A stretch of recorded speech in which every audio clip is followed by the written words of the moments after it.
지난 시간에 이어서 우리 창세기의 이야기를 좀 계속 해야 될 것 같습니다. 왜냐하면 창세기가 중요한 것은 창세기 안에 어떤 원본이 있기 때문에 그렇습니다. 그래서 뭔가 나의 삶이 흐트러졌을 때 가장 되돌아봐야 될 것이 어디인가라고 하면 결국 창세기에 나와 있는 말씀들이에요. 하나님께서 세상을 어떻게 만드셨고, 남자와 여자의 처음, 그 다음에 죄의 처음, 그다음 관계의 처음, 모든 것의 시작을 이야기를 하고 있기 때문에 그 모습을 우리가 돌아본다면 나의 모습이 어느 부분에서 무너져 있는지를 우리가 잘 알 수 있을 거라 생각합니다. 오늘 사남전도에 우리 헌신 예배를 드리는데요, 오늘 우리에게 주신 말씀은 출애굽기 19장 6절입니다. 그래서 하나님께서 목적 없이 만드신 것은 의미가 없습니다. 어떤 것이 존재한다 할지라도 그 안에 하나님의 목적이 없다면 하나님 보시기에는 아무런 의미가 없는 거예요. 그래서 지금 우리 사남전도회 여러분들의 삶 가운데서 하나님께서 분명히 주신 목적은 분명합니다. 하나님의 백성을 선택하시고 하나님께서 주신 목적은 분명합니다. 그것은 바로 여러분들이 제사장 나라, 거룩한 백성 되는 것입니다. 제사장 나라는 모든 민족과 열방 가운데서 하나님을 가장 잘 섬기는 사람 되는 거예요. 여러분들을 보면 하나님께서 여러분들을 앞에 세워놓으시고 여러분들의 회사에서, 직장에서, 사업체에서 누군가가 여러분들을 보시면 하나님의 사람이다, 하나님은 저렇게 섬기는구나, 직장에서 하나님의 백성은 저렇게 살아가는구나, 세상 가운데에서도 저렇게 살아가야 되는구나 라고 하는 그 모습이 보여야 돼요. 또한 여러분들의 삶의 원리 가운데에서는 세상 사람들과 단절되는 분명히 하나님의 사람의 냄새가 나야 됩니다. 그래서 이것이 여러분들의 삶 가운데에서 드러나는 것이 하나님께서 여러분들을 선택하신 가정의 아버지, 직장에서의 섬김의 자리, 세상에서의 남자, 또 이 세상의 한 사람으로서 하나님께서 여러분들을 선택하신 목적입니다. 그래서 우리가 창세기부터 다시 이제 출애굽의 내용을 보면서 하나님께서 왜 이스라엘 백성들을 특별하게 그들을 선택하셔서 하나님의 일을 이루시고자 왜 그들을 선택하시고 예비하시고 공급하셨는지를 우리가 좀 살펴보면 우리의 삶 가운데에서 지금 가지고 있는 혼돈과, 때로는 지금 아마 저보다는 조금 더 연배가 높으시니까 인생에 조금 내가 인생을 무엇을 위해서 이렇게 달려왔던가 라고 하는 그런 허무감도 느끼실 수 있는 나이입니다. 그래서 다시 한번 인생의 방향을 다잡고 하나님께서 나의 인생 가운데, 남은 인생 가운데 하나님이 나에게 주신 삶의 방향을 다잡는 그러한 시간 되었으면 좋겠습니다. 자, 저희들 강의 안에서 보았을 때요, 창세기의 내용의 주요 이슈 가운데 이제 몇 가지만 저희가 정리를 하고 그러고 가겠습니다. 그리고 출애굽기로 바로 가겠습니다. 여자에 관한 이야기 많이 했어요. 아마 그 보수적인 신학자 가운데에서 여성에 대해서 이렇게 아주 호의적으로 성경 안에서 해석하는 신학자가 많지 않을 겁니다. 저는 여성의 위치가 회복돼야 된다고 생각합니다. 성경적 여성의 위치가 회복이 돼야, 그래야만 가정 안에 균형이 나오고요, 교회 안에서도 균형이 나옵니다. 어느 곳에든지 남자와 여자가 상하의 존재로 그 개념이 서 있는 곳에는 항상 아픔과 폭력이 있었습니다. 그래서 이제는 우리가 하나님의 뜻 안에서 회복된 자라면 한 남자와 한 여자의 관계 속에서 우리의 이 균형이 먼저 회복이 되어져야 될 것입니다. 자, 그래서 여자라고 하는 이 하나님께서 만드신 하나님의 정말 저는 최고의 걸작품이라고 생각해요. 그래서 이 여자라고 하는 존재를 폭력으로, 그리고 하나님 외에 다른 곳에서 풍요를 얻기 위해서 여성을 제물로 드려지기 시작하면서 여성이 상품화되어지고 남성이 무언가 정복하고 취해야 되는 대상으로 여겨졌고, 이것이 현재까지 이어져서 마치 여성 스스로도 자기 자신들을 A급, B급, C급으로 외모를 가지고 상품화시키려고 하는 이러한 성이 문화화되어져 있는 이 사회 속에서 우리는 여성 스스로도 내가 하나님 앞에서 얼마나 존귀한 자인지를 깨닫지 못하고 그냥 한 시대에 왔다가 가는 존재로 여겨질 때가 너무도 많다라는 것입니다. 그래서 그러한 측면에서 우리가 여성과 남성의 균형, 성 역할의 균형이라고 하는 것은 굉장히 중요한 현대 교회가 반드시 해결해야 되는 문제입니다.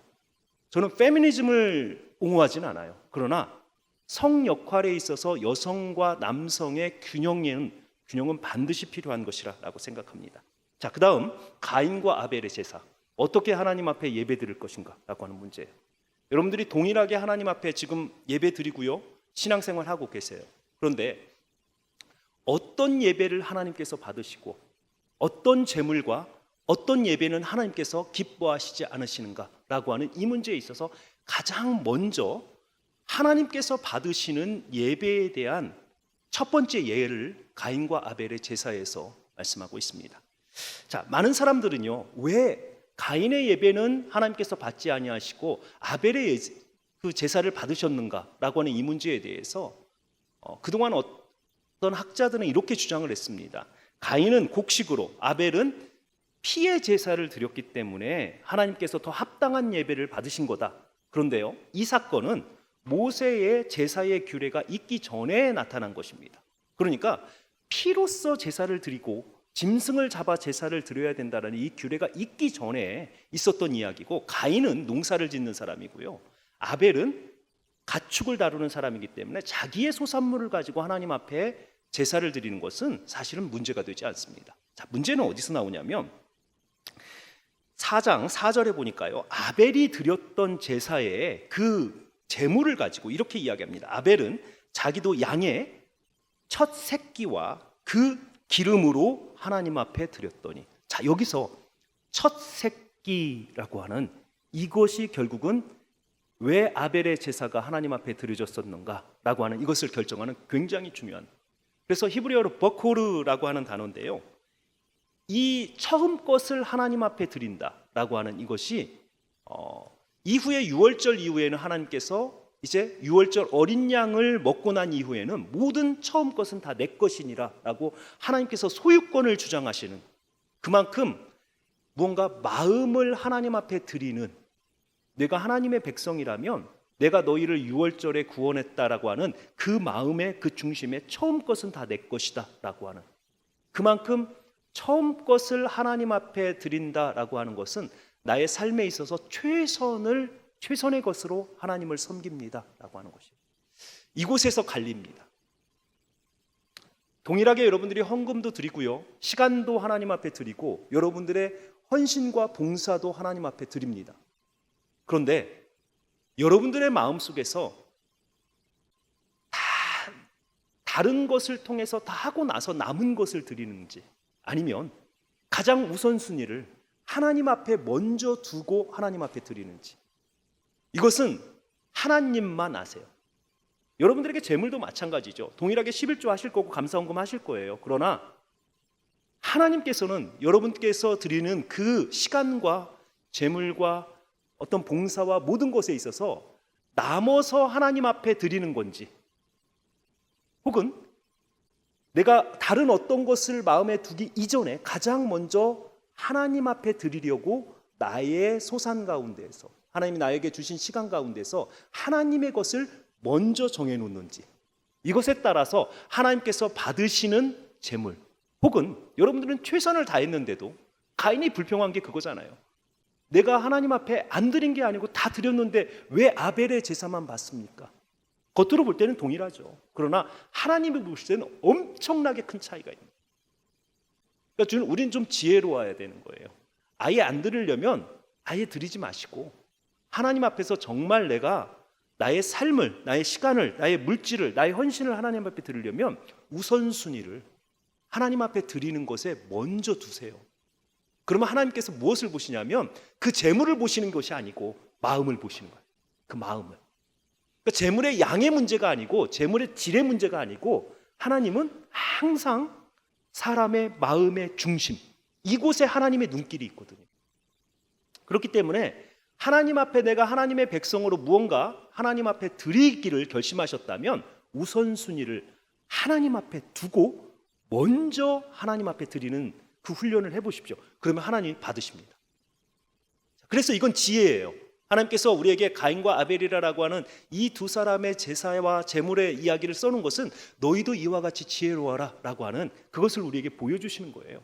그래서 우리가 정말 하나님 앞에 드려지는 것에 있어서는 우선순위를 먼저 하나님 앞에 좀 두고, 제물이든지 시간이든지 나의 헌신이든지 내가 하나님 앞에 헌신하는 것에 먼저 마음을 두셔야 하나님은 그 마음을 보십니다. 자, 그래서 가인과 아벨의 제사는 제물의 문제가 아니고 마음의 문제였다라는 것입니다. 자, 그 다음에 4장 26절에 보면요, 셋이 에노스를 낳고 그때 비로소 사람들이 하나님 여호와의 이름을 불렀더라라고 하는, 자, 하나님의 이름을 부른다라고 하는 이 표현이요, 몇 번 성경에 나오는데 항상 이들이 회복되어졌을 때 나오는 현상입니다. 그러니까 가인과 아벨 이후에 셋이라고 하는 사람을 아담의 형상과 모양으로 삼아서 하나님께서 그 아담에게 주어졌던 하나님의 대리 통치자의 역할이 셋에게 내려가면서 셋이 하나님을 비로소 인정하고 그의 이름을 불렀다라고 하는 거예요.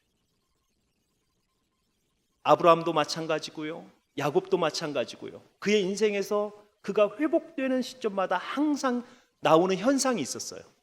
하나님 앞으로 나아가서 하나님의 이름을 부르는 거예요. 그러니까 하나님은 참 친절하신 하나님이세요. 하나님을 어떻게 계시를 하냐면 다양한 하나님의 이름을 가지고 하나님께서 행하셨던 그 사건 가운데에서 너희는 나를 이렇게 기억하라 라고 하나님은 이름을 가지고 기억하세요. 여호와 라파, 치료하시는 하나님. 여호와 샬롬, 평화의 하나님. 여호와 니시, 나의 깃발이 되시는 하나님. 엘로힘, 최고의 하나님. 엘로에, 바라보시는 하나님. 어떤 사건이 있을 때마다 그곳에서 하나님은 어떠한 하나님인지 하나님의 이름 앞에 여러분들이 기억할 만한 그 하나님의 특성들을 쭉 열거해 놓으셨어요. 여러분들이 고난 가운데 계십니까? 정말 어두움 가운데 계시면 여호와 샬롬, 평화의 하나님. 갈 길을 몰라서 정말 방황하고 있을 때 하나님, 지금 제가 어디로 내 첫 발을 띄어야 됩니까? 내 인생에서 지금 모든 것이 다 방향을 잃어버린 이 상황에서 내 삶의 어느 곳을 향해서 내가 나가야 됩니까? 그랬어요. 여호와 니시의 하나님, 나의 깃발이 되시는 하나님. 자, 그래서 성도는 삶 가운데서 저는 어떻게 하면 삼위일체 하나님을 나의 삶 가운데서 내가 경험하면서 살까? 제가 정의를 해보니까요, 하나님을 중심에 두고, 여러분들의 가장 소중한 것에 하나님을 중심에 두고 예수 그리스도를 표대로 삼아서 예수 그리스도를 여러분들의 삶의 목적을 삼고 성령 하나님을 능력으로, 여러분들이 그곳까지 표대까지 달려가는 그 능력을 세상의 힘으로, 여러분들의 힘으로가 아니고 성령 하나님이 내 안에 계시면서 나의 보혜사 혹은 카운셀러, 상담자가 되어줘서 여러분들이 어느 곳에서 무엇을 해야 될지 여러분들에게 지시하시고 함께 하시고 도우시는 그 하나님을 발견하는 거예요. 하나님을 중심에 삼고 나의 창조주 하나님, 나의 삶의 주권자 하나님 날마다 고백하는 거예요. 그 다음에 나의 인생의 표대는 예수 그리스도, 예수님께서 걸어가셨던 순종과 예수님께서 걸어가셨던 희생과 예수님께서 걸어가셨던 회복의 그 길을 내가 걸어가리라. 나의 십자가를 지고, 그러나 나의 능력이 아니고 성령 하나님께서 주시는 능력으로. 이게 삼위의 하나님, 삼위일체 하나님을 나의 삶 가운데서 내가 어떻게 모시고 함께 갈까라고 했을 때 제가 내린 삼위 하나님과 내가 어떻게 하면 함께 갈까? 이게 가장 좋은 명제인 것 같아요. 자, 그래서 우리가 하나님의 이름을 부를 수 있는 게 여러분들 특권입니다. 은혜예요. 하나님을 특별히 나의 아버지라고 부르시도록 여러분들에게 하나님께서 너는 나의 자녀고 나는 너의 아버지니라 허락하신 것이 은혜예요. 예수님도 기도를 가르치면서 하늘에 계신 아버지, 이 음성을 들으시면 하나님께서 내 자식이 부르는구나, 하나님이 들으시는 거예요. 아바 아버지라 부르라라고 여러분들에게 허락하셨는데도 우리가 어려운 상황 가운데에서 하나님 앞에 기도하지 않고 하나님을 부르지 않는 것은 정말 우리 손에 하나님께서 보배를 쥐어줬는데 이 보배가 없이 굶어 죽는 그런 사람하고 동일한 거예요.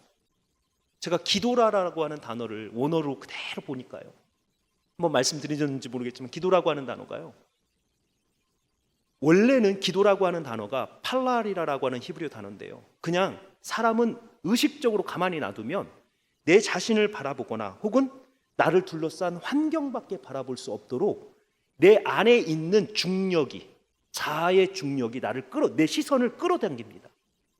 그래서 어려움이 당하거나 혹은 기쁨이 있거나 내가 뭔가 성공할 때도 항상 인간은 자아의 중력으로 나를 보는 거예요.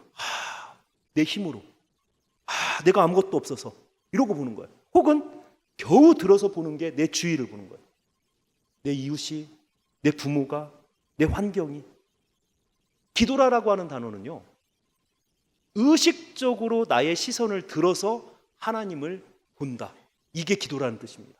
우리는 기도를 말로 한다라고 생각해요. 그러나 기도는 말로 하는 것이 아니고 눈으로 하는 것입니다.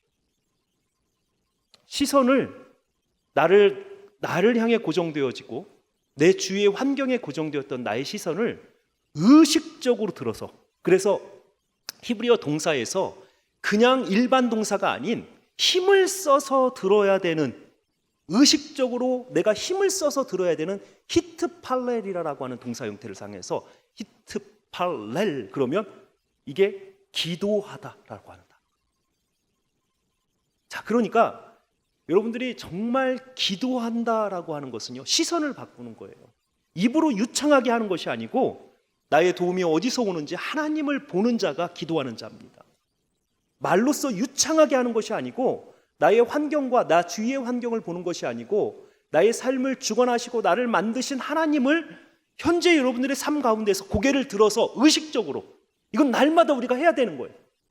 안 그러면 자아의 중력이 나를 자꾸 끌어당기는 거예요, 내 시선을. 그러니까 의식적으로 하나님을 보기 위해서 나의 고개를 드는 훈련, 이게 기도의 훈련이고 이러한 사람이 기도하는 자예요.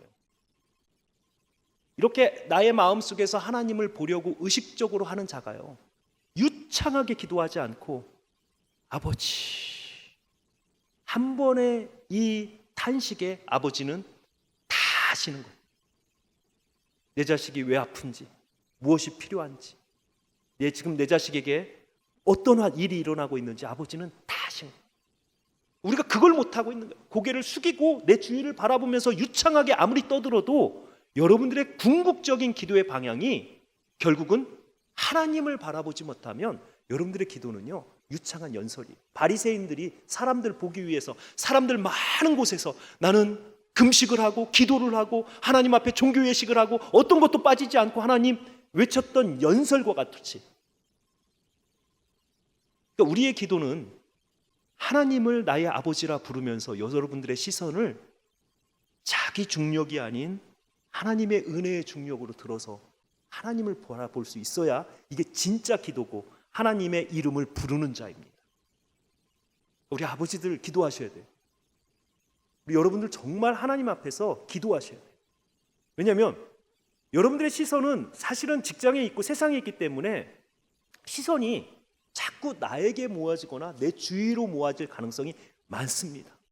그렇기 때문에 의식적으로 잠시라도 눈을 감았고 하나님을 바라볼 수 있는, 느헤미야가요, 왕이 네가 무엇을 원하느냐, 성이 다 무너졌다는 이야기를 듣고 이 느헤미야가 슬퍼하며 근심하고 있는 거예요. 그러니까 왕이 느부갓네살이 네가 무엇을 원하느냐, 그 짧은 순간에 왕이 그 앞에 보고 있는 순간에 성경은 뭐라고 하냐면 그가 잠시 기도한 이후에 대답하되, 그 긴박하고 중요한 순간에 느헤미야가 가장 먼저 한 게 뭐예요? 잠시 기도하고 시선을 나와 내 주위에 보지 않고 시선을 잠시 하나님을 보고 기도하며 나에게는 내 성으로 가서 내가 정말 그 성을 재건하고 오고 싶습니다. 소망을 이야기할 수 있는 거죠. 하나님이 원하셨던 그 이야기를 대답을 할 수 있는 거죠. 그러니까 우리 안에도 그런 훈련이 사실 여러분 되셔야 돼요. 중요한 순간에 기도하지 않는 자만큼 어리석은 자는 없습니다. 그래서 하나님의 이름을 아바 아버지 먼저 부르시고 결정하시는 귀한 제사 남전도회 되시기를 원합니다. 자, 그 다음에 하나님이 후회하시는가라고 하는 그 표현입니다. 자, 성경에 보면 하나님께서 후회하셨다 혹은 하나님의 마음을 바꾸셨다라는 표현이 있는데요, 사실은 조금 번역상의 문제입니다. 하나님께서 마음을 바꾸신 것이 아니고 후회하신 것이 아니고, 이 단어는 나함이라고 하는 히브리어 단어인데, 히브리어의 특징은 한 단어에 여러 가지의 의미를 다 담고 있다는 거예요. 나함이라고 하는 한 단어에 뭐뭐의 의미가 있냐면 복수하다, 그 다음 후회하다, 마음을 뒤돌리다, 슬퍼하다, 그것도 하나님이 주어로 하면 근심하시다. 자, 그래서 이 단어가 나타났을 때 많은 사람들은 그냥 한글 번역에 하나님이 후회하사, 사울을 선택한 것을 후회하사, 금송아지 사건에서도 하나님께서 후회하사 이렇게 번역을 했는데, 사실 최근 번역에는 한탄하사로 좀 바꿨습니다. 그러니까 몇몇 번역은 아직도 하나님께서 후회하시는가라고 하는 이 문제에 있어서 하나님은 후회하시는 하나님 이렇게 지금 번역을 해놨는데, 하나님은 후회하실 수 없습니다. 후회는요, 앞으로 어떤 일이 일어날지 전혀 모르는 상황에서 하나의 결정을 하고 자기가 예상하지 못한 일이 일어났을 때 후회하시는 거예요. 하나님의 절대 전능하심은 우리의 삶 가운데서 우리의 알 수 없는 미래를 하나님은 이미 과거 속에다가 넣어 놓으셨어요. 그러니까 하나님에게는 우리의 미래가 하나님에게는 이미 일어난 과거인 거예요. 하나님 다 아시는 거죠. 그래서 시간의 주인을 하나님으로 고백하는 자가 가장 지혜로운 자입니다. 전도자가 자기 인생에서 의미를 찾지 못했을 때 가장 먼저 자기 인생에서 의미를 찾았던 첫 번째 사건이 뭐냐면요, 시간의 주인이 하나님이시다. 그래서 하나님 앞에서 나의 삶을 내어놓고 내가 나의 삶의 미래를 결정해 나가는 것이 아니고, 하나님이 이미 과거로 나의 삶이 확증되어진 나의 삶을 물어보고 가는 거예요. 두드려보고, 하나님 이 길 갈까요? 이 길 갈까요? 하나님이 정해놓으신 길. 이런 사람이 인생을 가장 낭비하지 않고 가장 효과적으로 살 수 있는 사람이라는 것입니다. 그러니까 하나님은 후회하시는 분이 아니고, 하나님은 대신 마음이 아파하세요. 사울을 선택하셔서 그 선택한 사울에게 하나님은 계획을 가지고 계셨는데, 이스라엘 백성들을 선택하셔서 그들에게 계획을 가지고 계셨는데, 이들이 악하여서 하나님을 떠날 때 하나님은 마음이 아파하시는 하나님. 그래서 후회하신다라고 하는 표현보다는 아파하셨다라고 하는 표현이 사실은 더 맞는 것 같습니다. 자, 또 하나 학자들에게 큰 논쟁이 되는 것은 노아의 홍수가 지역적이었냐 세계적이었냐. 요즘 창조과학회 같은 데에서 노아의 홍수의 흔적들을 찾아가면서 그랜드 캐년에도 가고 여러 곳에 가잖아요. 저는 왜 그러나 싶어요. 죄송합니다. 여기 교회에도 혹시 오셨을지 모르겠지만 저는 그분들이 왜 그러나 싶어요. 왜냐하면 성경이 증명될 수 있는 그 부분보다, 인간의 과학이나 인간의 어떤 이성으로 증명될 수 있는 부분보다 믿음으로 받아야 되는 부분이 훨씬 많습니다. 그런데 우리가 그것을 증명하려 하면 할수록 사실은요, 더 꼬일 가능성이 많아요. 자, 그러면 홍수가 지역적이었냐 아니면 전 지구가 물에 잠겼었느냐, 이 문제예요. 자, 성경에 보면 어떤 기사를 보면 분명하게 40주야의 비가 내리고요, 150일 동안 물이 세상을 덮었답니다. 자, 얼마 전에 인도에 40주야가 아니고 이틀 3일 정도 비가 왔는데 1년 올 비가 다 왔다고 합니다. 자, 그러면 만약에 40주야의 비가 쏟아졌다라고 하면 충분히 전 세계가 다 잠겼을 가능성이 있습니다. 이건. 그런데 실질적으로 고고학이나 지리학적으로 보면 모든 산들이 다 잠긴 흔적이 나타나는 건 아니에요. 만약에 다 잠겼다면 모든 산을 다 파면 거기에 조개가 나오고 뭔가 물이 잠겼던 흔적들이 나와야 되는데, 전 지구의 모든 산에서 그게 나오는 게 아니고 일부 지역에서 나옵니다. 그것도 특별히 중동 지방에. 중동 지역, 지금 이란, 이라크, 요르단, 이스라엘, 그 중동 지역에서는 산에 어패류가 있었던 그 흔적들이 나옵니다. 자, 그걸 가지고 노아의 홍수는 지역적이었다, 전 지구적인 것이 아니고, 이렇게 하는 학자들이 있는데, 제가 볼 때는 이 둘이 어느 쪽이어도 상관없어요. 왜냐하면 이 물을 잠기게 하신 이유 자체가, 목적 자체가 그때 존재했던 모든 숨쉬는 모든 것들을 하나님께서 다 멸망시키기 위한 거예요. 자, 그런데 만약에 지금 에덴 동산은, 학자들이 이야기할 때 에덴 동산은 이라크 밑에 쪽에 4개의 강이 만나는 지역으로 이야기를 합니다. 티그리스, 유프라테스, 그 다음에 4개의 강이 만나는 그 지역을 그 에덴 동산의 자리로 이야기를 하거든요. 자, 그렇다면 거기서 인류가 발생이 되어서 우리가 비옥한 초승달 지역이라고 여러분 배우신 지가 하도 오래됐지만 그 지역, 지금 중동 지역에서 인류가 처음 시작했다라고 하는 것은 일반 사학자들도 거의 인정하는, 그래서 4대 문명이 확산되어져 가는 것이 비옥한 초승달 지역에서 왼쪽으로 가면 이집트 나일 문명, 오른쪽으로 가면 인도의 겐지스, 그 다음에 황하, 이렇게 확장되었을 가능성이 많거든요. 그런데 만약에 이 노아의 홍수가 일어날 그 시점에 인류가 중동 지역에만 확장이 되었다면 굳이 전 세계의 물이, 전 세계의 모든 것이 물에 잠길 필요는 없다라는 거죠. 그래서 양쪽의 과학이 충돌될 때는 우리는 상당히 믿음의 눈으로 성경을 믿음의 눈으로 바라보아야 될 필요가 많습니다. 왜냐하면 성경의 많은 곳이 아직까지 인간의 과학으로는 증명될 수 없는, 인간의 과학이, 인간의 지식이 그만큼 아직 부족하다는 거지 그 역사적 사건이 일어나지 않은 것이 아니라는 거죠. 그러니까 우리가 하나님 앞에서 우리의 과학이 하나님을 증명할 수 있다라고 하는 것만큼 어리석은 게 없습니다. 탈무드에 보면 이런 이야기가 있습니다. 한 로마 사람이 와서 너희들이 믿는 여호와의 신이 존재한다는 것을, 그 신을 나에게 보여라. 그러면 내가 여호와를 믿겠노라. 랍비가요, 한여름에 그 사람을 데리고 나가서 태양을 보고 네가 10분만 있어. 10분만 태양을 주목하고 있어. 한여름에 10분 동안 태양을 주목하실 수 있어요? 사람의 눈이? 안 돼요. 그 랍비가 이야기합니다. 하나님이 만드신 태양도 하나 주목하지 못하는 네가 하나님을 네가 어찌 보겠느냐. 우리가 하나님에 관해서 증명해내고 무언가 우리 눈에 보이면 믿을게요, 이것처럼 어리석은, 우리의 지적인 능력, 우리가 가지고 있는 이 감각을 가지고 하나님을 다 안다고요? 아닙니다. 다만 우리에게는 감각보다 훨씬 뛰어난 마음이 있어요. 그래서 이 마음 안에 믿음이 생기면 보이지 않는 것이 믿어집니다.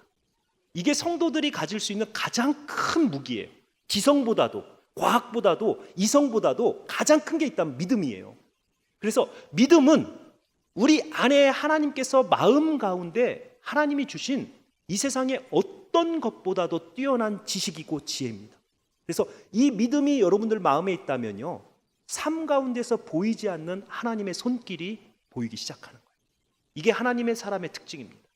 눈으로 보이는 것만 보는 사람은요, 그 사람은 하나님을 믿는 자가 아니에요. 하나님을 믿는 자는 마음으로 믿는 것을 우리가 볼 수 있는 사람이에요. 그래서 그러한 어떤 믿음들이 우리가 정말 이 사건을 통해서도, 이 노아의 홍수의 사건을 통해서도 우리는 과학이 아니고 사실은 성경의 믿음이 중요하다라는 것입니다. 자, 그 다음에 노아의 그 함과 셈과 야벳이라고 하는 이 세 아들과의 관계 속에서 우리 인류가 굉장히 큰 실수를 한 것 중에 하나가, 함이라고 하는 이 사람들을 아프리카와 그 다음 가나안 북부 지역에 존재했던, 지금 보면은 피부가 검은 사람들입니다. 아프리카의 그 함의 자손들을 쭉 보면 아프리카 족속의 구스 지역과 그 다음에 가나안의 어떤 그 북부 지역에 피부가 굉장히 검은 사람들이 함 족속이고요. 야벳은 유럽 사람들, 그 다음에 셈 족속은 지금 중동에 있는 그 아브라함부터 시작을 해서 셈 족속들, 그 족속들입니다. 그래서 이 세 개의 민족이 노아의 홍수 이후에 하나의 하나님께서 이제 기원이 되는, 인류의 기원이 되는 세 개의 민족으로 삼으셨는데, 창세기 9장에 보면 노아가 술에 취해서 나체로 있는 그 모습을 보고 함이 들어갔다가 그 하체를 보고 그냥 나오는 사건이 있어요. 근데 이거 참 좋은 사건 아니거든요.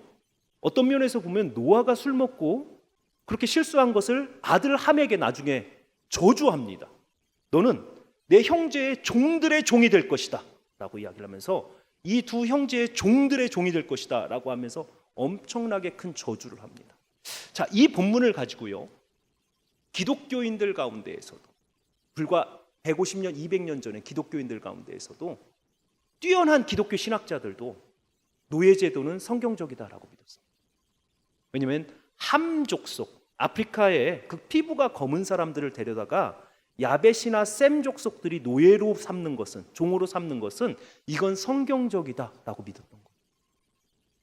이게 얼마나 큰 인류의 죄악을 교회가 범했던 죄인지 모릅니다. 성경 구절 하나를 잘못 해석해서.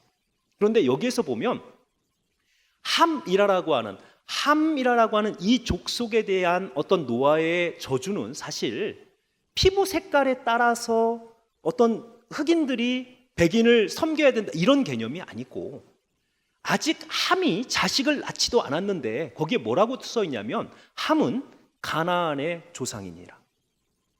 자, 지금 모세가 이 사건을 기록을 할 때는 무엇을 지금 염두에 두고 있냐면요, 가나안 족속을 점령해야 되는 거예요.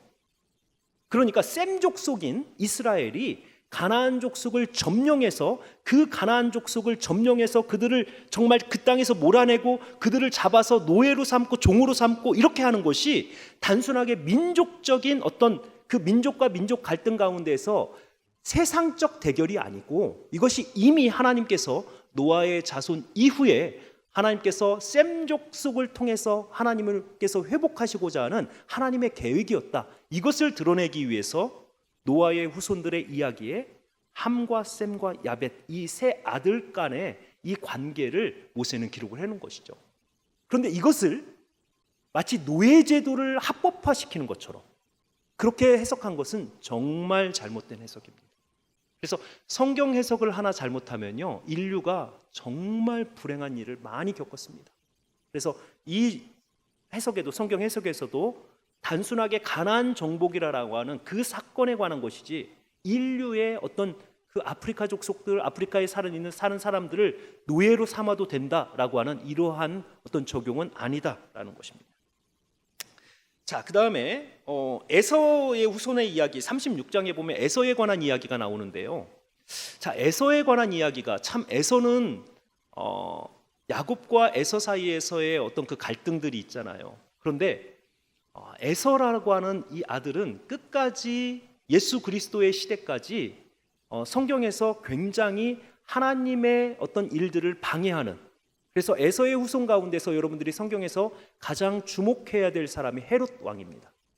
헤롯 왕은 이둠의 출신으로 에돔 지역의 에서의 후손이 헤롯 왕입니다.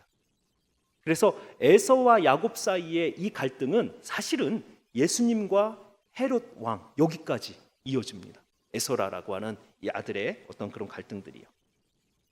자, 그 다음에 이야기가 이제 요셉으로 가는데요. 요셉의 이야기는 요셉의 이야기에서 우리가 주목해야 될 것은 야곱이 요셉에게 지어주었던 옷입니다. 자, 한글 성경에는 그냥 채색 옷으로 되어 있는데 사실은 채색 옷이 아니고 긴 두루마기. 무슨 얘기냐면 그 다음 족장을 후계자를 상징하는 그 옷을 이미 요셉에게 야곱은 어렸을 때부터 지어준 거예요. 이것이 결국은 형제 간의 갈등을 가져왔고 결국 요셉의 인생을 굉장히 어렵게 만들었죠. 자, 그래서 야곱이라고 하는 이 사람에게 정말 이 요셉에게 지어준 옷이라고 하는 것이 이후에 보면요, 야곱의 인생은 자기가 속인 그대로 속임을 당합니다.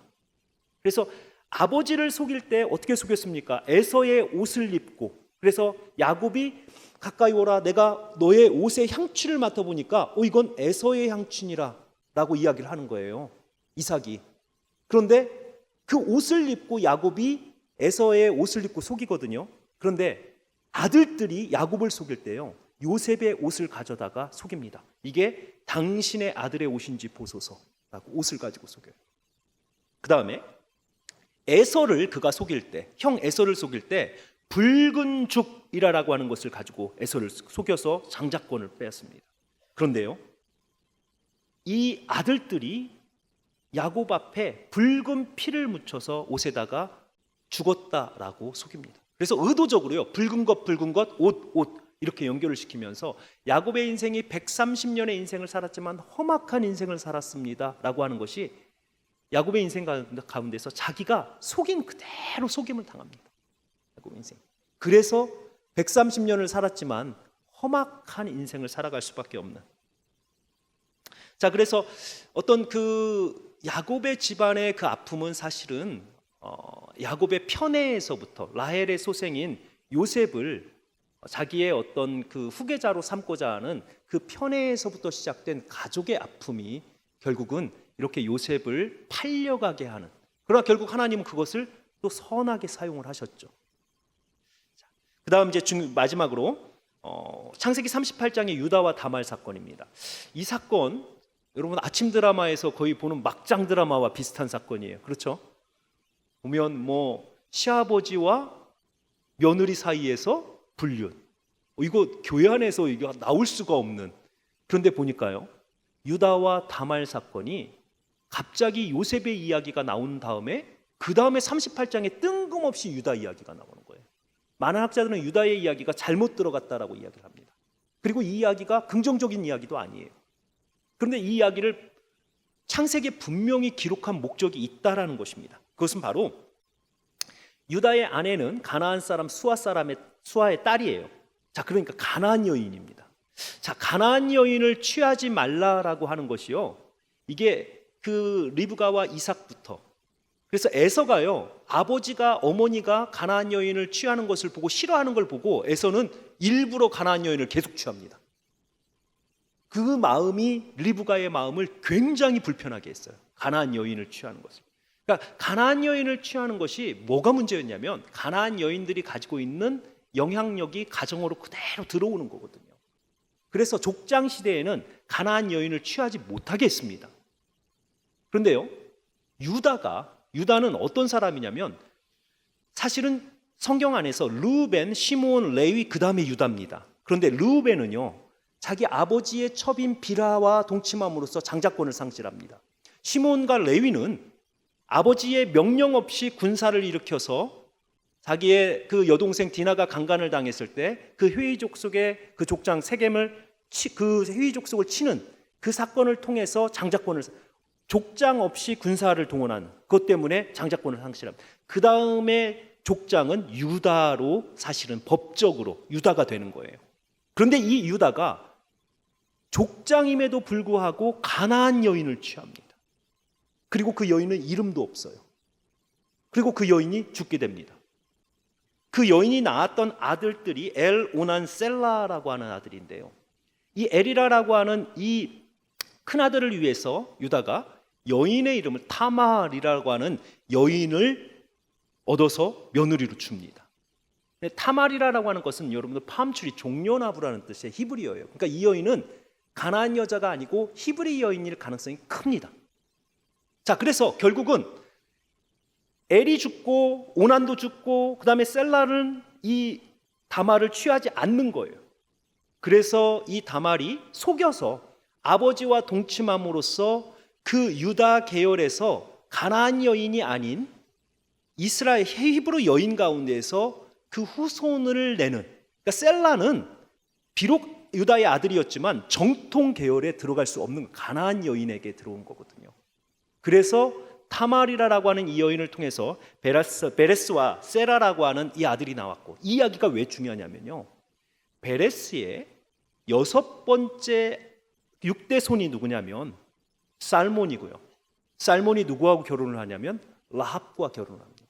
그리고 이 살몬과 라합 사이에서 누가 나오냐면 보아스가 나옵니다. 그래서 이 보아스라고 하는 이 사람과 룻 사이에서 이제 오벳 2세 다윗이 나오는 거예요. 그러니까 만약에 이 38장에 이 사건이 기록되지 않으면 다윗이라고 하는 사람의 족보가 완전히 붕 뜨는 거예요. 다윗이 족보 없는 사람이 되는 거예요. 그럼 예수 그리스도도 정통성을 잃게 되는 족보 없는 자가 되는 것입니다. 그렇기 때문에 38장에 다말과 유다의 사건이 긍정적인 이야기가 아니지만 일부러 성경에 넣었습니다. 그래서 이후에 예수 그리스도의 어떤 그런 생애에 있어서도 굉장히 중요한 하나의 정통성을 확보하기 위해서 창세기 38장의 유다와 다말의 사건이 기록이 되었다는 것입니다. 자, 이렇게 창세기를 좀 저희가 정리하고, 제가 갈 길이 바빠서 좀 출애굽기 빨리 또 가도록 하겠습니다. 자, 출애굽기 가니까요, 다른 내용들은 좀 여러분들이 살펴보시면 좋을 것 같고요. 한번 그 내용들을 읽어보시면 되고, 출애굽기는 지금 어떤 식으로 가냐면, 이제 백성들이 수가 꽉 찼어요.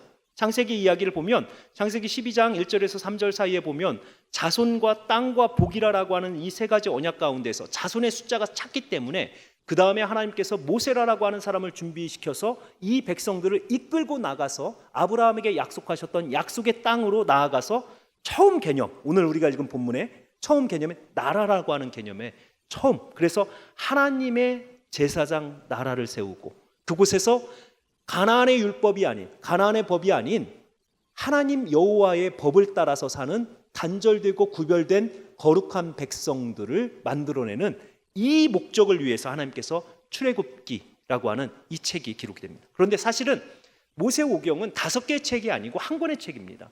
책 제목도요, 특별하게 출애굽기 이런 것들은 후대에 만들어진 거고 책 제목이 따로 존재하지 않습니다.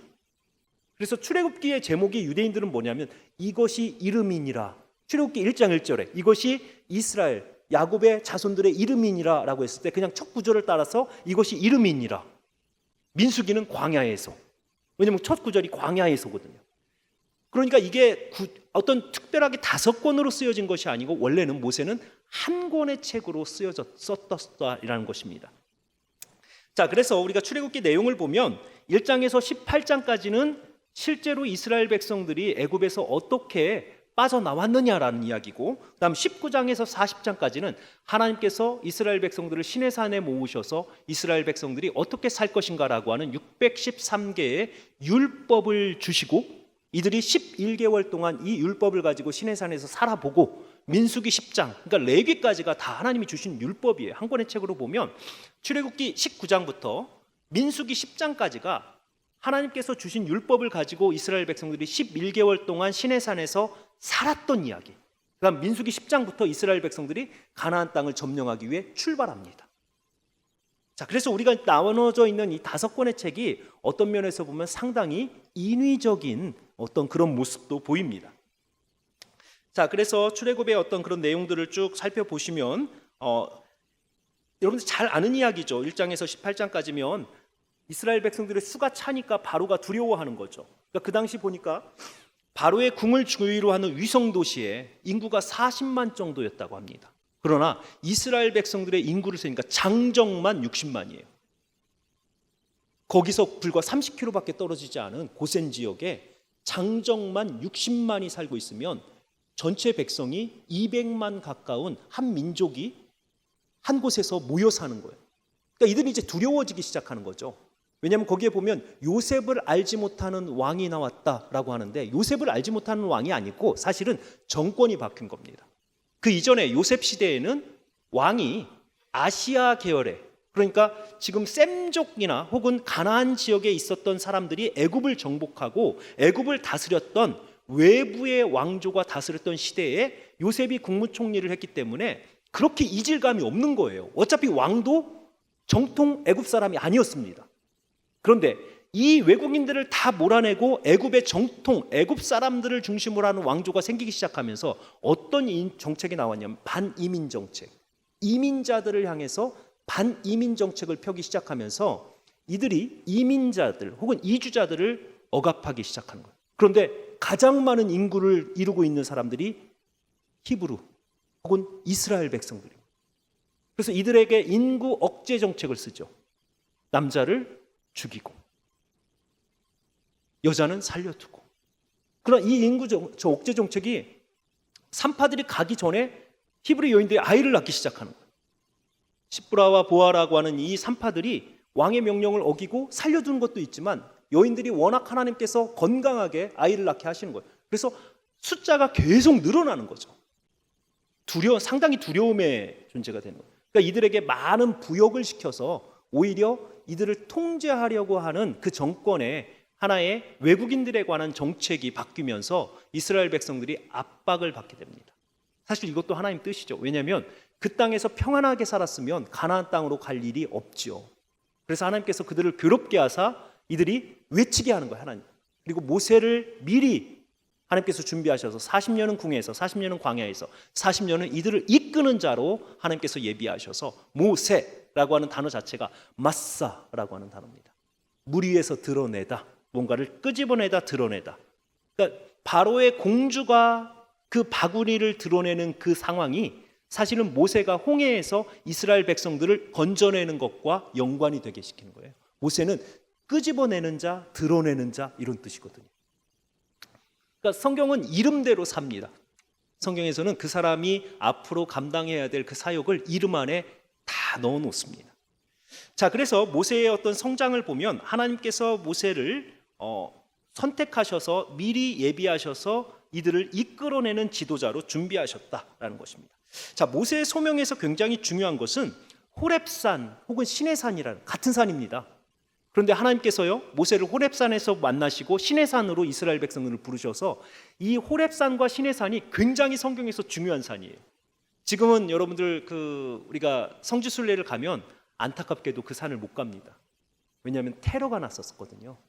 그래서 저희도 지난번에 저쪽 충북 쪽에 있는 한 교회에서 거기를 갔다가 테러가 나가지고 그 다음부터는 여행 금지 구역이 됐죠. 그래서 원래 코스는 이집트를 갔다가 시내산을 갔다가 광야길을 걸어서 그렇게 광야길을 버스를 타고 이스라엘로 들어가는 건데 그것이 딱 막혔습니다 지금. 그래서 성지순례를 가게 되면 이제 그곳으로 가지 못하고 시내산은 못 갑니다.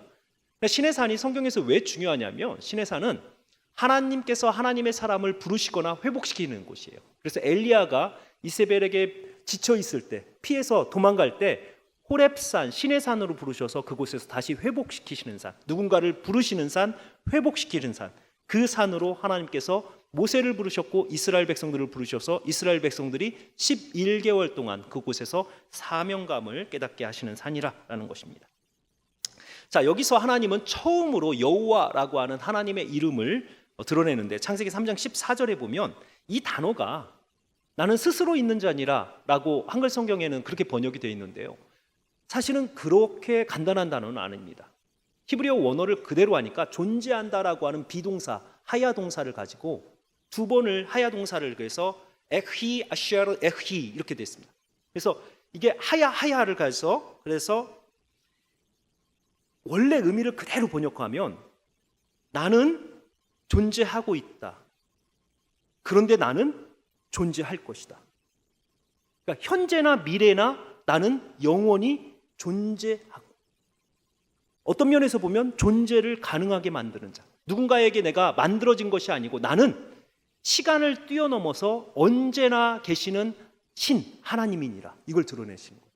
이름 자체가 여호와라고 하는 이름 자체가 하야 동사 존재한다라고 하는 동사에다가 시간을요 현재와 미래의 시제를 그대로 감추면서 지금도 혹은 미래에도 나는 존재하는 신, 이렇게 나타나요. 그러니까 임마누엘과도 우리가 영원히 함께 우리와 함께 하시고 항상 존재하시는 그 하나님의 이름이 여호와, 우리가 아는 여호와 혹은 야훼라고 하는 하나님으로, 하나님이 처음으로 모세에게, 아브라함에게, 이삭에게, 야곱에게는 이 이름으로 계시하지 않으셨습니다. 모세에게 처음으로 계시하신 여호와라고 하는 이 이름입니다. 자, 그 다음 모세와 바로와의 대결이 사실은 10개의 재앙으로 나타나는데, 이 대결은 사실은 이런 어떤 재앙의 대결이 아니고 애굽의 신과 여호와의 신의 대결이에요. 그래서 그들이 믿었던 10개의 신을 여호와 하나님께서 다 그들을 진멸하시는, 그래서 마지막에 장자를 죽이는 것은 태양신의 아들, 그러니까 첫 그 아들 바로의 아들은 태양신의 아들이라고 인정이 되거든요. 그 바로의 장자로부터 애굽에 있는 모든 장자를 죽이는 것은 너희들이 가장 신뢰하는 태양신까지도 내가 정복했다라고 하는 하나의, 애굽에 있는 모든 신들을 다 하나님께서 정복했다. 거기에 보면 파리의 신도 나오잖아요. 파리, 그렇죠. 파리의 재앙. 파리가 무슨 신일까요? 파리도 신입니다. 그래서 열왕기상 22절에 보면 여호아스가 자기가 병이 들었을 때 수룹바발에게 가서 바알세붑에게 가서 내가 나을 수 있나 물어보고 와라, 바알세붑이라고 하는. 그런데 바알세붑이 어떻게 생겼냐면 파리 모양으로 생겼어요. 파리 모양.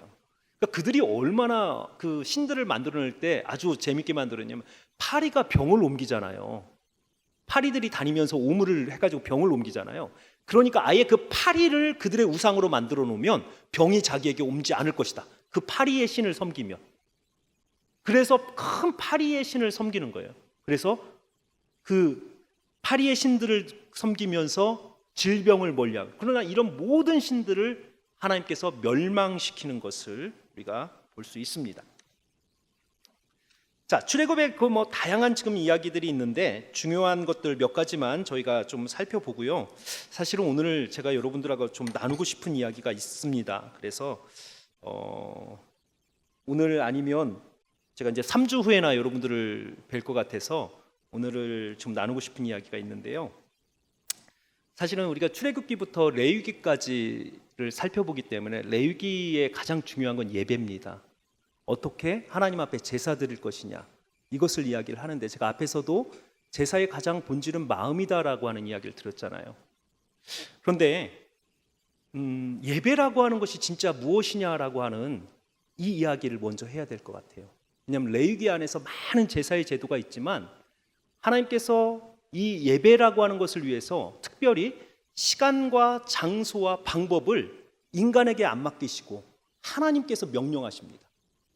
그래서 절기를 명령하시고 방법도 속주제, 속건제, 번제, 화제, 화목제라고 하는 이 5가지의 방법을 하나님께서 명령하시고요. 시간도 절기를, 그래서 뭐 수장절, 초막절, 유월절, 뭐 많은 절기를 하나님께서 명령하셔서 이때 너희는 이렇게 예배하라라고 명령하세요. 그 이유가 뭐냐면 예배라고 하는 단어 자체가, 우리는 예배가 무엇입니까? 라고 물어보면요, 여러분들 예배가 무엇입니까? 라고 이야기를 하면 앞에다가 뭘 붙여서 설명해요. 금요 예배, 수요 예배, 주일 대예배, 찬양 예배, 열린 예배. 아니, 그런 예배 말고 진짜 예배가 뭡니까? 라고 물어보면 예배요? 찬양? 하나님 앞에 모여서 기도? 말씀 듣는 거? 다양한 정의를 가지고 이야기를 합니다. 근데 신앙생활은, 제가 신앙생활을 딱 정의를 하면 결국은 개념만 정리하면 여러분들의 신앙생활은 어떻게 하는지가 나와요. 모든 성경에 나타나는 신앙생활은 개념 정리하는 거거든요. 예배가 무엇입니까? 라고 하니까 예배에 대한 개념 정리가 안 되니까 앞에다가 자꾸 뭘 붙이는 거예요. 열린 예배, 찬양 예배. 예배가 뭔지는 모르고. 자, 그런데 이 예배라고 하는 단어를 보니까 하바라고 하는 히브리어 단어를 사용하는데요.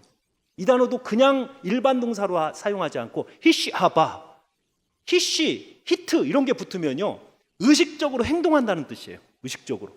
일반 동사가 아니고 앞에 히시, 히트 이런 것들이 히브리어에서 붙으면 내가 부단히 노력해야 되는, 내 행동이 아주 만들어져야 되는, 노력이 있어야 되는 동사들을 할 때 그렇게 사용하는데, 예배하다라는 단어도 하바라고 하는 단어에다가 앞에 인간의 노력을 추가를 하는 거예요. 그런데 궁극적으로 예배하는 단어가 뭐냐면 2가지를 가지고 있습니다.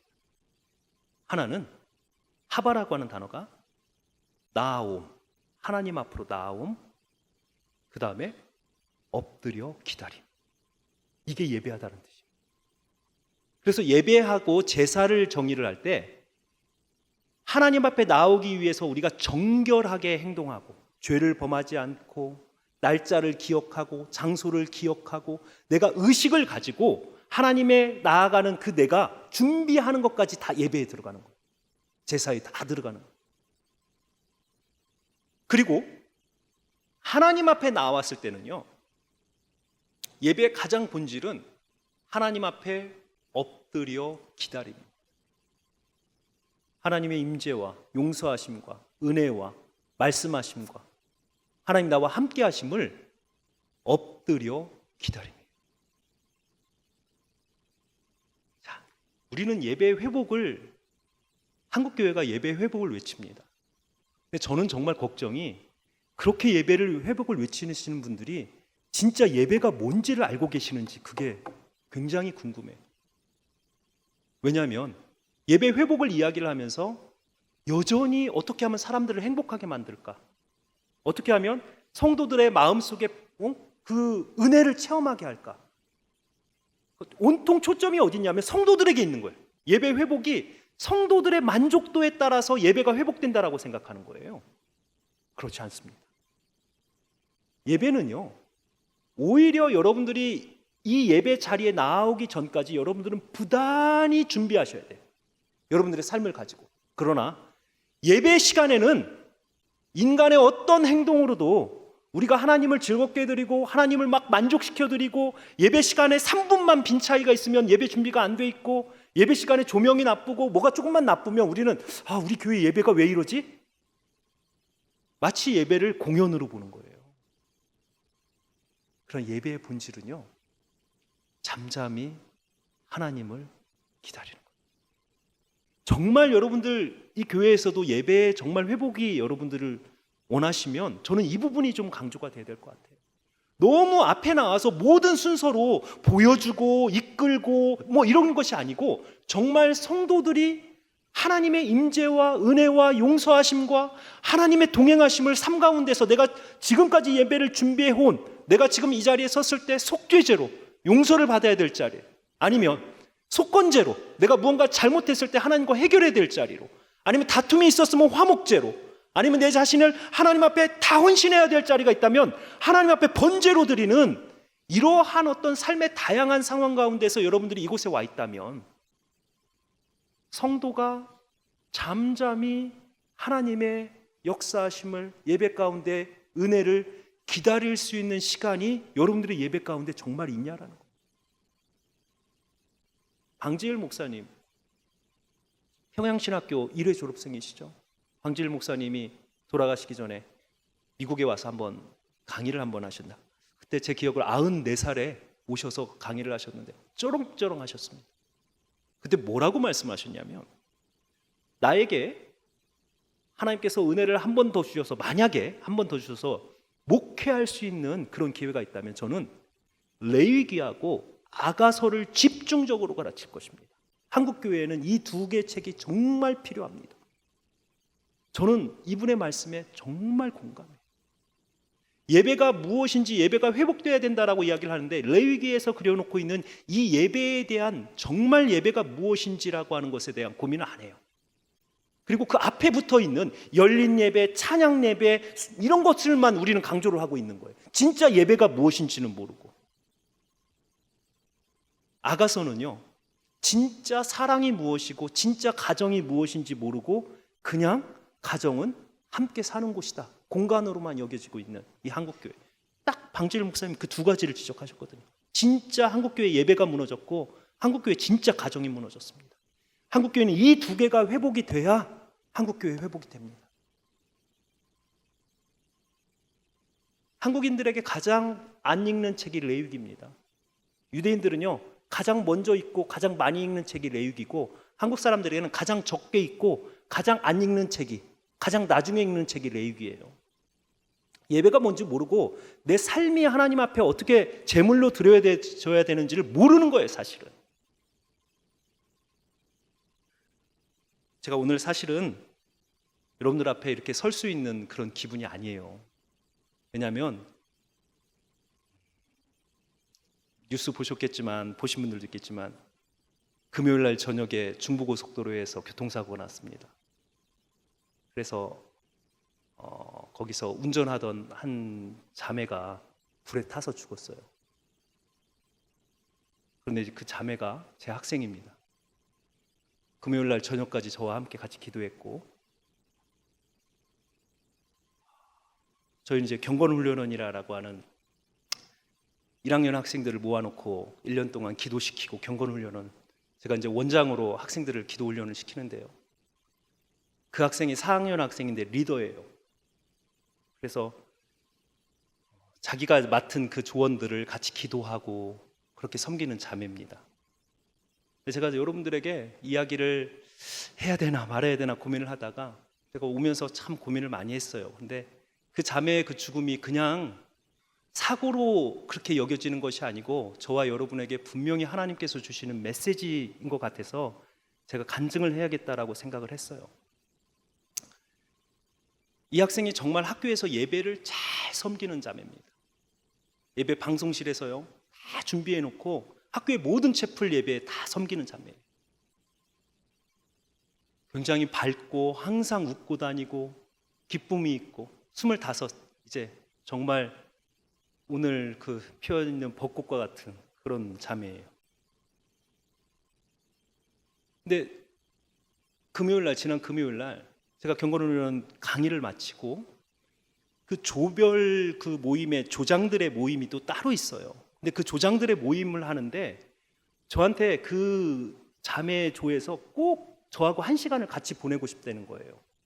그래서 제가 금요일 날 너무 피곤했습니다. 사실은 새벽 5시부터 전국 대학 총장들 모임에 제가 교목이기 때문에 같이 가서 5시부터 이제 계속 수업을 한 거예요. 너무 피곤했는데 그 자매 그 모임에서 조 모임에서 교수님하고 1시간을 꼭 같이 보내고 싶습니다. 4시까지 강의가 마치고 5시부터 이제 모임을 시작을 했어요. 그런데 이 자매가 이렇게 이제 자기가 이렇게 그 게임 같은 걸 만들어 왔어요. 서로 이렇게 알 수 있는 그런 게임인데 주사위를 던져서 자기의 신앙에 대해서 조원들끼리 서로 잘 아는, 서로를 고백하는 그런 게임을 만들어 왔더라고요. 주사위를 던지면 그 자리에 딱 가면 내가 지금까지 받았던 가장 좋은 선물, 뭐 이런 것들, 자기 자신에 대해서 이렇게 이야기하는 그 게임을 가지고 온 거예요. 그래서 아이고 너네들끼리 게임하지. 그러니까 교수님하고 꼭 같이 해야 된다. 1시간을 앉아서 게임을 하는데요. 그 자매한테 3번이 딱 걸렸습니다. 게임이. 그러니까 그 주사위를 던져서 3군데 갔는데 다 질문이 뭐였냐면, 저는 지금도 제가 이렇게 그 생각을 하면 온몸에 전율이 일어나요. 3번의 게임이, 주사위를 던져서 3번의 게임이 딱 뭐였냐면, 하나는 내가 지금 죽는다면 가장 슬퍼할 사람, 2번째는 지금까지 살아오면서 가장 고통스러웠던 순간은, 3번째는 내가 죽으면 내 묘비 앞에 쓰여질 묘비명은, 내 인생을 정리할 수 있는 묘비. 이 자매는 이 3가지가 딱 걸린 거예요. 그 자매가 뭐라고 했냐면, 가장 고통스러운 순간은 사실 저는 지금입니다.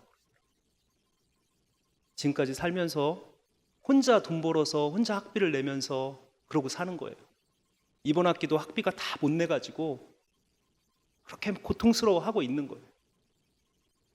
교수님, 저는 지금이 정말 제 인생에서 충분히 고통스럽습니다. 지금이 가장 고통스러운 순간인 것 같아요.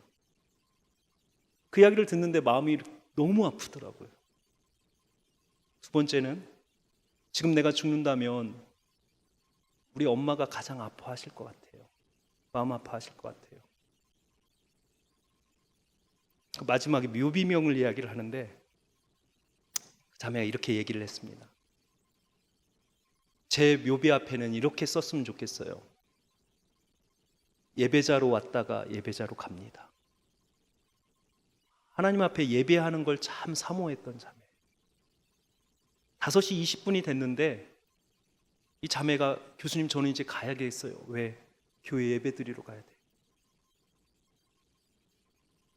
자기 묘비명 이야기를 하고 떠났어요. 가장 먼저. 그다음에 이제 나머지 학생들을 이제 그 순서가 오면 그 학생들을 끝나는 데는 5시 40분 정도 됐습니다. 그리고 그날 저녁에 사고가 나서 그렇게 가버린 거예요. 제가 그 자매를 이렇게 생각을 하면 정말 예배를 사모했던 사람. 그래서 지금 부검을 마치고 내일부터 조문을 받는다고 그러더라고요. 제가 가서 부모님에게 말씀 드리려고 그래요. 묘비명에 꼭 이렇게 써달라고. 예배자로 왔다가 예배자로 갑니다. 근데 믿지 않는 부모님이라 이제 내일 장례식에 가면 어떻게 될지 모르겠어요. 그렇게 교회 가다가 교회 마치고 오다가 그렇게 사고가 나서 이제 어떻게 그 부모님이 받아들이실지 모르겠어요. 어쨌든 지금 제가 여러분들에게 꼭 이 말씀을 전하고 싶었던 건 그거예요.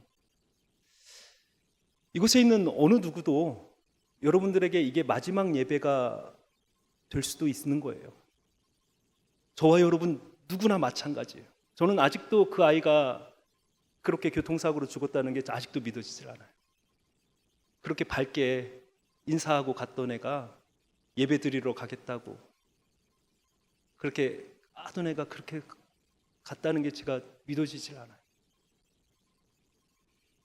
근데 그 아이가 저와 또 저희 공동체에 주는 굉장히 큰 교훈이 있는 것 같아요. 어느 누구도 하나님 앞에서 정말 예배라고 하는 이 문제에 있어서만큼은 그 아이가 일평생 자기는 정말 예배자로서 예배 드리기 위해서 왔다가 예배 드리기 위해서 갑니다 라고 하는 이 이야기가, 마지막 그 이야기를 하고 갔던 그 모습이 제가 잊혀지질 않아요.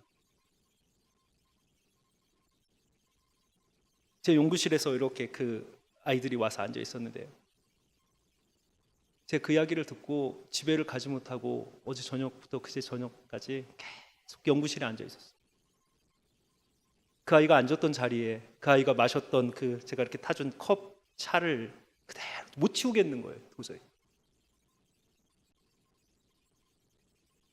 그러니까 한 아이가 그렇게 몸부림치면서 예배자로 살았던 그 모습이 사실은 하나님께서 우리의 삶 가운데서 보시기 원하는 모습이 아닐까라는 생각도 해봅니다.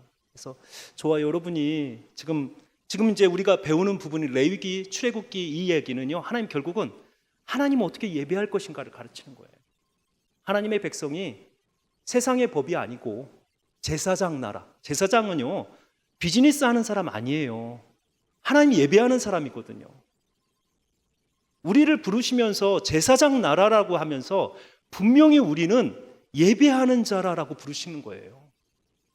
그리고 예배하는 방식도 가나안의 신앙처럼 내가 복받기 위해서 신을 섬기는 것이 아니고 하나님의 그 이름을, 하나님의 그 하나님 되심을 나의 삶 가운데서 드러내기 위해서, 그러기 위해서 우리는 이 세상에서 사는 거예요. 어쩌면 우리는 날마다 마지막 예배를 드리고 있는지도 모릅니다. 어느 누구도, 전 그 아이의 그 마지막을 보내면서 제가 이렇게 살아야겠다, 마지막 예배인 것처럼 살아야겠다, 하나님 앞에서 드려지는 마지막 예배인 것처럼 그렇게 하나님 앞에 살아야겠다. 언제 하나님이 부르실지 모르는 인생이니까.